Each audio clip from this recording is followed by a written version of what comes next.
우리 모두 12시간 전에 2022년도를 보내고 2023년도 새해를 맞이했습니다. 작년이 호랑이띠라고 했죠, 그죠?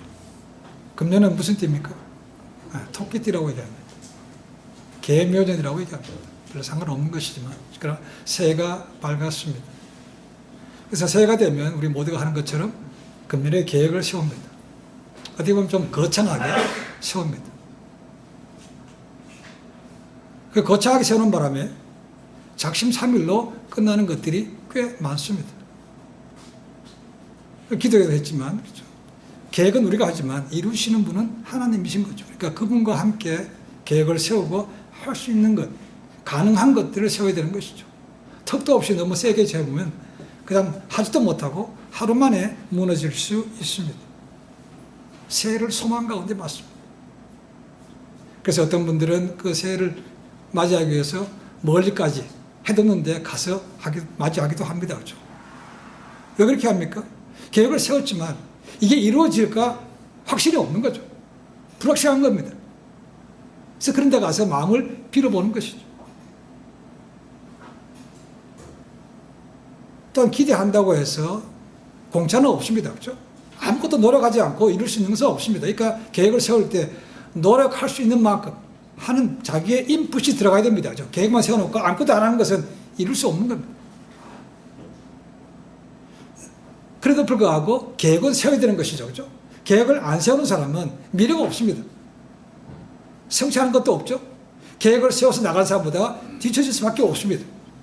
분명히 계획은 세우는데 그 계획이 하나님의 계획인가라는 것입니다.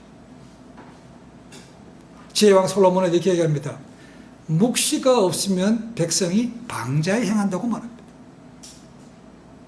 그 비전을 가져야 된다는 거죠. 목표가 있어야 된다는 것입니다. 이게 묵시라는 것이 영어에는 비전이라고 되어 있습니다. 하나님께서 하나님의 자녀들에게 보여주시는 것이 비전인 거죠. 그러니까 우리가 한 목표를 세울 때 묵시가 없다는 것은, 비전이 없다는 것은 하나님과 관계가 없는 것이죠. 이룰 수 있는 가능성이 희박해집니다. 그럼 여기 비전과 야망은 확실하게 다릅니다. 비전은 하나님께로부터 오는 것입니다. 어떻게 보면 윈윈이죠. 그렇죠? 비전은. 야망은 뭡니까? 내 것만 이루면 되는 것입니다. 남의 인격, 남의 재산 이런 거 아무 상관없습니다. 내 것만 이루면 된다는 것이죠. 내 것도 내 거고 네 것도 내 거다. 이런 마음인 거죠. 이런 데 가서는 결국 그 사람이 가는 곳에는 많은 아픔들이 있고 상처가 있고 나눔들이 생길 수밖에 없습니다. 그래서 솔로몬은 얘기합니다. 하나님께로부터 온 말씀이 없다면 기준이 없는 거죠. 그렇죠? 그러니까 자기 멋대로 행한다는 것입니다. 내 것만 있으면 된다는 거죠. 내게 좋으면 된다는 것입니다. 그것은 야망이지 비전이 아니라는 거죠. 이걸 확실하게 알았다는 겁니다. 그래서 비전이 없으면 사람들이 방자에 행한다. 지 멋대로 고삐풀리의 망한처럼 한다고 말하고 있습니다. 그러니까 목표 세우면서 시작해야만 됩니다. 세우면 된다는 것이죠. 누구나 한 해 시작하면서 작년에 못했던 거 이번에 금전하면 이뤄봐야지 라고 계획합니다. 그렇죠? 그렇지만 그게 잘 이루어질까 하는 마음속에 의문도 두려움도 가지는 것은 맞습니다. 새롭게 시작하는 게 스트레스가 없겠습니까? 스트레스 없는 사람은 없습니다. 성경에 많은 말씀 보시면 믿음의 리더들 어떤 일을 시작하면서 한 일을 시작하면서 많은 압박감을 가지고 시작했습니다. 특별히 리더들은 더 그렇습니다. 믿음의 조상 아브라함 갈대우르라는 이방 신을 만들어 섬기는 아버지 밑에 지냈던 아브라함에게 하나님께서 너 그거 떠나 얼마나 고민이 많았겠습니까? 주변에 어쩌면 미친놈이라고 그런 소리 들을지도 모릅니다. 그리고 떠났습니다. 그 뒤에 나오는 모세 있습니다. 광야 40년 동안 고생해서 약속의 땅까지 갔지만 그 약속의 땅을 보기는 보지만 들어가지 못한다는 거죠. 너무나 허탈하죠. 그렇죠? 40년 동안 정말 죽으라고 고생해서 최선을 다해서 이스라엘 민족을 이끌고 왔는데 못 들어간다는 게 말이 됩니까? 딱 한 번 실수했는데. 그렇죠? 모세가 못 들어가는 것도 있지만 모세는 남아있는 이스라엘 백성들이 더 마음이 아픈 겁니다.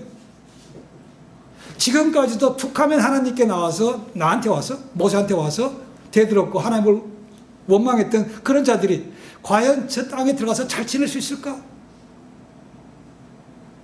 옛날 습성을 버리고 하나님을 잘 섬길 수 있을까? 거기 많은 이방인들이 있는데 그 풍습에 휩쓸리지 않고 하나님의 백성으로 거룩하게 잘 살 수 있을까? 이게 부담이 많은 거죠. 근데 하나님께서 노했다는 겁니다. 하나님 그래도 한번 참 제거해 주시죠. 저도 들어가면 안 되겠습니까? 하나님 단호하게 너 못 들어간다. 그걸로 다시 나한테 얘기하지 말랍니다. 와, 하나님 매정하시죠. 그렇죠? 할 수 없이 그래서 모세는 하나님의 말씀에 의해서 후계자를 세웁니다. 그 후계자가 여호수아입니다. 그에게 넘겨주고 모세는 느보산에서 하나님의 부름을 받습니다. 그래서 자들은 여호수아서 모세의 후계자 여호수아 그가 중심이 된 책입니다. 약속의 땅으로 들어가서 그 가나안 족속들과 싸워서 승리하고 땅을 분배하는 그런 것이 기록된 역사서입니다. 역사서. 이스라엘 민족 아브라함이라는 한 사람으로 시작해서 400년이 지나는 동안 200만 명이 넘는 한 민족으로 성장했습니다. 많은 시간을 이집트에서 종사를 지냈습니다. 때가 돼서 하나님께서 모세를 통해서 그들을 애굽에서 나오게 하신 것이죠.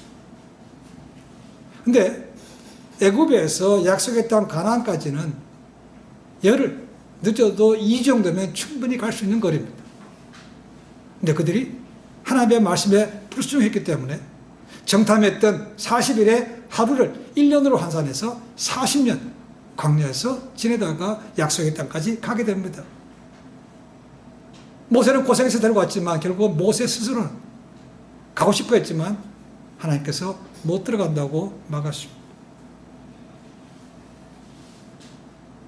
이스라엘 백성들 끊임없이 40년 동안 모세에 의하면 10번이나 너희가 나를 의심했다고 불순종했다고 되어 있습니다. 가장 큰 것이 자 정말로 우리가 가는 땅이 적과 꿀이 흐르는 땅이 맞는가 확인 좀 해보자는 겁니다. 얼마나 괘씸합니까? 모세가 하나님께 올려드렸지만 하나님께서는 모세의 의견을 묵살하고 그래 그들이 원하는 대로 해주라는 겁니다. 그래서 각 지파별로 리더 한 명씩을 세워서 12명이 정탐꾼으로 들어갔습니다. 40일 동안 갔습니다. 그리고 그들은 정말 갔더니 엄청나게 풍요로운 땅의 열매를 직접 가지고 왔습니다. 그렇죠? 근데 그 중에 10명은 그 보았던 풍요로운 그 대신에 거기 있는 사람을 봤다는 거죠. 그 견고한 성을 봤다는 것입니다. 야, 그래 가보니까 우리는 그들에 비하면 메뚜기 같아. 오직 여호수아와 갈렙만은 야, 그들이 오히려 우리의 밥이야 라고 해서 담대하게 믿음을 호소했지만 사람들은 10명의 말을 더 들었다는 것이죠. 그래서 밤새 울면서 하나님을 원망했습니다. 차라리 애굽에 죽게 내버려 두지 왜 우리를 끄집어내서 이렇게 고생하게 그 이방 땅에 죽게 만드는가 했다가 결국 하나님께서 들으시고 뭡니까? 너희가 40년 고생해서 간다고 했습니다. 그래서 1세대 힘이 있었던 1세대는 다 죽고 광야에 태어났던 2세들과 여호수아와 갈렙만이 약속의 땅에 들어가게 됩니다.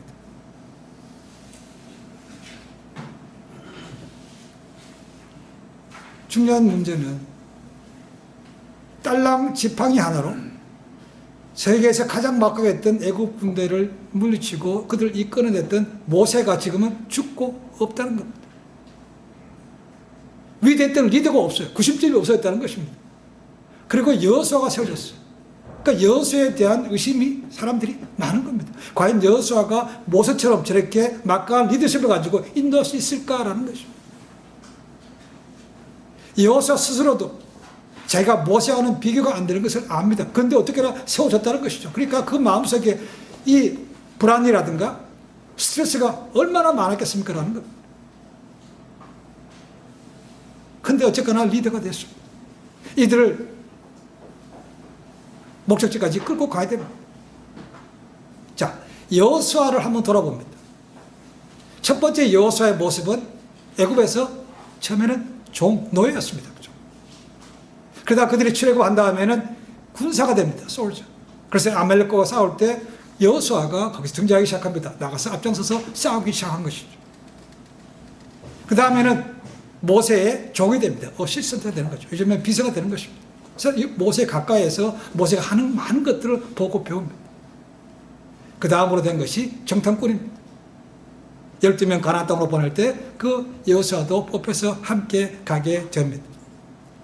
그리고 그 다음에 마지막으로 여호수아가 모세의 후계자가 되는 것이죠. 많은 과정을 거쳤습니다. 많은 것을 보았습니다. 그렇죠? 그럼에도 불구하고 막상 모세가 떠나고 나니까 이게 두려움이 많은 겁니다. 지금까지는 모세가 하라는 대로 시키는 대로 하면 되었습니다. 그렇죠? 지금은 모세가 없으니까 내가 뭔가 해야 된다는 것이죠. 리더가 되는 게 쉽지 않습니다. 특히나 전임자가 엄청난 힘을 했던 많은 것을 이뤘던 사람이라면 후계자는 더 주눅이 들 수밖에 없습니다. 속된 말로 하면 잘해야 본전입니다. 잘하면 다 앞에 사람이 잘해놔서 그런다. 본인은 별로 나타난 게 없습니다. 못하면 뭡니까? 앞 사람하고 비교하면서 야, 이 사람 이렇게 했는데 저 사람 저렇게 못해. 이렇게 말이 온다는 것이죠. 그러니까 잘해야 본전이라는 것이죠. 그러니까 여호수아의 마음에 이 원하지도 않았지만 예상치도 않았는데 리더가 됐으니까 얼마나 답답하냐는 것이죠.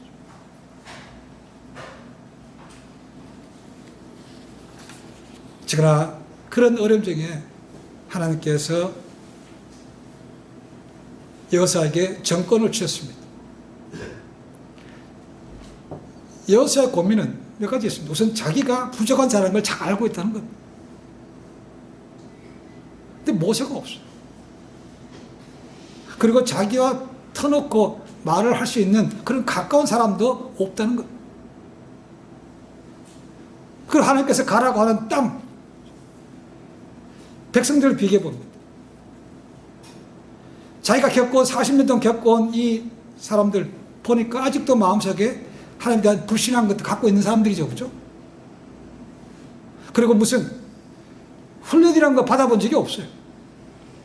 물론 광야를 통과하면서 미디안 족속과 싸우기도 하고 아말렉과 싸우기도 했지만 그들이 훈련받아서 잘한 것은 아니었죠. 그죠? 하나님께서 함께 하셔서 길을 열어주셨기 때문에 모세의 말씀을 듣고 역사하셨기 때문에 그들이 승리한 것이지 훈련받아서 그렇게 된 것은 아니었다는 겁니다. 어떻게 보면 오합지졸이죠. 이들을 끌고 들어가서 가나안 땅에 들어가서 싸워서 이긴다는 게 이게 얼마나 불안한 겁니까? 라는 거예요. 반면에 거기 살고 있는 가나안 족속들, 우리가 대표적으로 7족속이라고 말합니다. 그렇죠? 그들이 정탐꾼을 통해서 들은 얘기는 뭡니까? 그들은 우리보다가 머리 하나는 더 있는 아낙 자손이라는 겁니다. 거인 족속이라는 거죠. 이 가나안 사람들은 전쟁에는 아주 많이 한 사람들입니다. 아주 호전적이고 그런 전쟁에서 살아남은 진짜 용사들입니다. 그렇죠? 근데 그들과 싸워야 돼요. 그리고 그들이 거하는 것은 성경 말씀 보시면 아주 요새라고 되어 있습니다. 높은 곳에 위치해 있고 요새예요. 그런 사람과 붙어 싸운다는 게 얼마나 힘듭니까? 야, 내가 정말 할 수 있을까? 저들이 나를 따라올 수 있을까? 믿고 따라올 수 있는가? 이게 마음속에 걱정, 의심이 온갖 것이 다 들어있는 것이 여호수아. 그런 여호수아의 마음을 아시는지 모르는지 하나님께서는 그렇게 얘기합니다. 명령을 주십니다. 네가 약속의 땅으로 들어가서 그들을 정복하고 땅을 나누라 하라는 것입니다. 와. 여러분 생각해 보시죠. 새해가 밝았습니다. 그죠? 만약 여러분이 전혀 뜻밖의 새로운 직책을 받았습니다. 큰 프로젝트를 하나 맡았다는 것이죠. 그걸 또 발표를 해야 돼요. 아, 여러분 쉽게 그거 잘 감당하겠습니까? 오랫동안 준비했던 시험도 봐야 된다. 쉽지 않습니다. 새로운 사업을 시작한다. 어려움 많습니다. 계획을 합니다. 그죠? 안 한다는 거 아닙니다. 그렇지만, 야, 이게 될까? 마음속에 의심, 걱정, 실패하지는 않을까? 이런 두려움도 많이 갖고 있는 거죠. 여호수아가 그와 같은 말이었다는 것입니다. 그래서 어쩌면 여호수아에게 주셨던 말씀이 오늘 우리에게 새해를 시작하는 우리에게도 동일하게 주시는 말씀이라고 여겨집니다. 하나님께서 그 불안해했던 여호수아에게 주시는 말씀을 한마디로 하면 오정에 이렇습니다. 내가 모세와 함께 쓴 같이 너와도 함께 한다. 이 약속밖에 없습니다. 그러니까 네가 모세를 많이 의지하는데 내가 모세와 함께 했던 것처럼 너하고도 함께 하니까 두려워하지 말라는 겁니다. 그러면서 덕담을 주십니다. 그렇죠? 내가 너를 떠나지 아니하리라. 강하고 담대하라. 너의 평생에 너희 당할 자가 없다. 이런 말씀을 주십니다. 그런데 그 말씀이 과연 여호수아에게 마음에 확 닿았을까라는 것. 가장 확실한 것은 내가 모세와 했던 것처럼 너와도 함께 한다라는 것입니다. 여호수아에게 있어서 모세는 절대적인 존재입니다. 그렇죠? 하나님께서 그를 통해서 했던 놀라운 일들을 직접 가까이서 누구보다도 근처에서 보았던 사람이라는 거죠. 그래서 하나님께서 모세에게 했던 것처럼 내가 너와도 똑같이 하마, 이 말씀이야말로 여호수아에게는 가장 힘이 될지 모릅니다. 그 말씀을 주신 분이 누굽니까? 사람이 아니었습니다. 그렇죠? 절대적인 창조주 능력의 하나님이었다는 겁니다. 그 하나님이 주시는 거니까, 직접 주시는 말씀이니까 위로가 됐겠죠. 그 밖에 믿을 게 없습니다. 뭐라고 합니까? 하나님이 너와 함께 한다. 이를 갖다가 신학적으로는 임마누엘이라고 합니다. God with us. 우리와 함께 하신다. 그게 가장 확실한 약속입니다. 그리고 우리가 잘 아는 대로 여호수아는 가나안 땅에 들어가서 전쟁에 승리하게 되고 그들을 몰아내게 됩니다. 내가 너와 함께 한다. 이 말씀은요, 신약에서도 우리 주님께서 주신 말씀과도 동일합니다. 구약에는 하나님입니다. 하나님 주책이죠. 하나님께서 내가 너희와 함께 한다. 내가 밟는 모든 땅을 준다. 이렇게 약속하셨습니다. 신약이 어떻습니까? 예수님께서 동일한 말씀을 주신 거죠.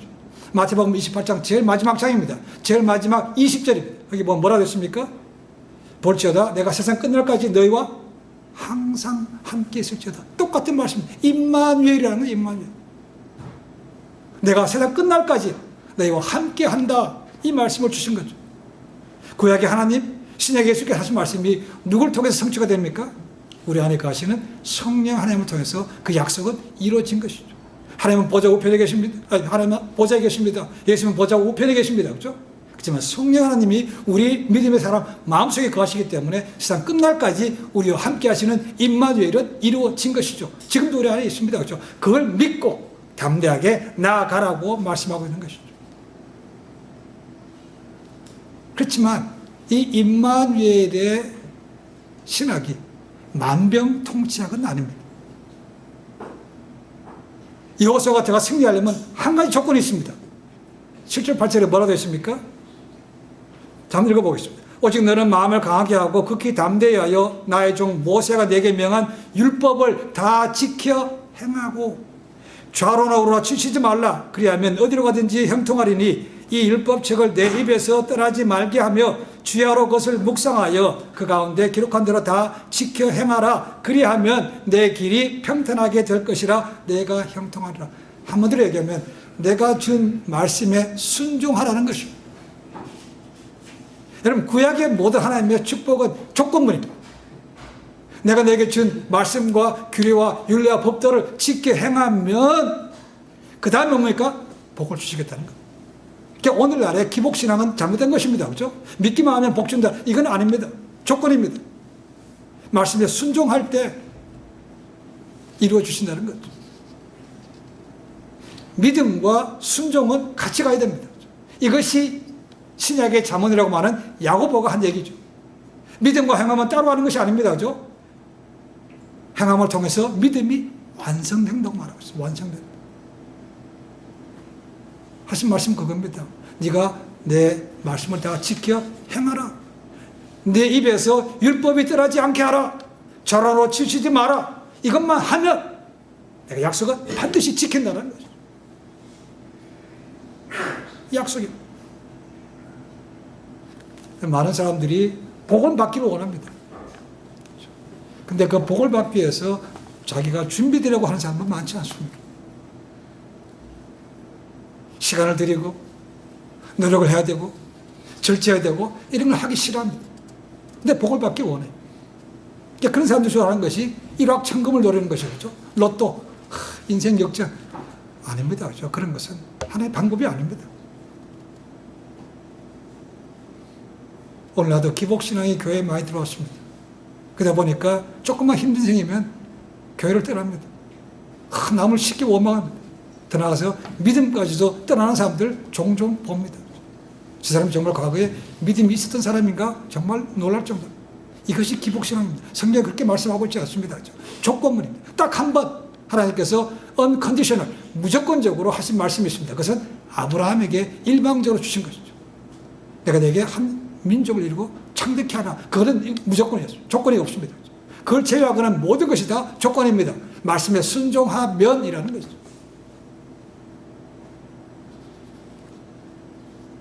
우리도 2023년도 새해를 시작했습니다. 앞에 뭐가 있을지 모릅니다. 흔히 말하는 대로 우리 인생 한 치 앞도 내다보지 못합니다.